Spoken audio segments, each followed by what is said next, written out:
ગુરુવારે રાતે મોબાઈલના વેપારી સાથે જે બનાવ થયો છે એ બનાવ અનુસંધાને સુનિલભાઈ, રાજુભાઈ ને એની સમગ્ર ટીમ દ્વારા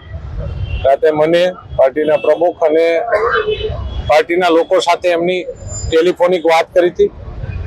કાલ 12 હતો એટલે વાત કરીને એ લોકો એસપી શ્રી પાસે કાલે રૂબરૂ ગયા હતા અને આજે અને કાલે મારે એસપી સાથે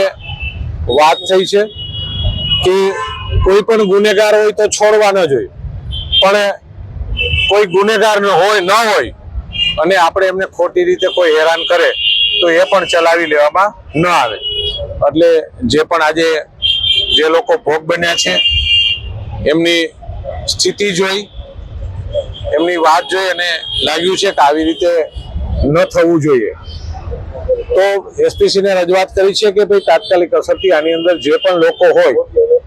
એમની સામે યોગ્ય તપાસ થાય અને યોગ્ય કાર્યવાહી થાય. એમના માટે અમે અને પાર્ટી દ્વારા રજૂઆત કરી છે, પ્રમુખ શ્રી ગૌરવભાઈ દ્વારા, અને સુનિલભાઈ ને એ લોકો મળવા ગયા હતા. એટલે મારે વેપારી ને બધાને વિનંતી છે કે આપણે જે રીતે, મને ગૌરવ એટલા માટે થાય છે કે વેપારીઓ દ્વારા એક આંદોલન નહીં પણ એક ન્યાયિક વાતની રીતે, જે રીતે લોકશાહી પદ્ધતિથી જે એ લોકો સહકાર આપી રહ્યા છે, હું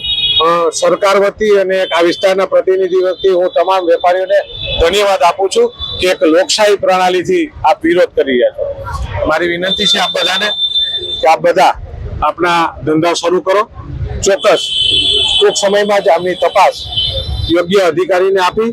અને જે લોકો હશે એમને યોગ્ય જગ્યાએ એમની સામે અત્યારે બદલી કરાવી અને પછીથી એમના વિરુદ્ધ જે પણ કાર્યવાહી કરવાની થશે નિયમ મુજબની કાર્યવાહી કરવા માટે આવશે.